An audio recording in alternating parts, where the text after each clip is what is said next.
এখানে একটা প্লেটের ওপরে কি চমৎকারভাবে সবগুলো বাটি রেখেছে, কি চমৎকার বুদ্ধি তার, চিন্তা করুন। আরও দেখায় আপনাদেরকে, ভিডিওটা দেখতে থাকুন আপনারা। তারপরে দেখুন একদম ঠান্ডা বাতাস কীভাবে আসবে, ফ্রিজের একদম বরফ জমা যে বোতলের পানি থাকে সেটা নিয়ে এসে দুই পাশে দিয়ে দিয়েছে। এবার কিন্তু ঠান্ডা বাতাস শরীরে লাগবে, কি চমৎকার বুদ্ধি দেখুন। তারপরে দেখুন শীতের সময় মশারি টাঙাতে বিরক্ত লাগলে গায়ে কাঁথা দিবেন আর মাথার উপরে ছোট্ট এরকম একটা মশারি বানিয়ে নেবেন, তাহলেই কিন্তু কমপ্লিট হয়ে যাবে।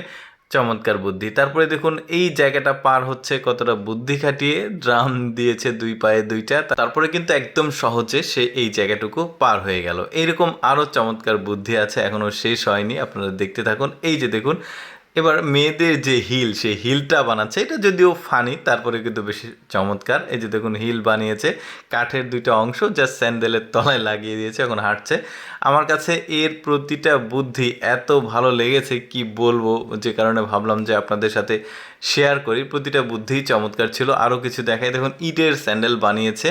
এই যে দেখতে পাচ্ছেন, যখন ধরুন বৃষ্টি হয়েছে প্রচুর পানি, তো আপনি এভাবে ইটের একটা স্যান্ডেল বানিয়ে সুন্দরভাবে ঘুরতে পারবেন, আপনার পা ভিজবে না। জাস্ট এটা প্র্যাকটিস দেখাচ্ছে।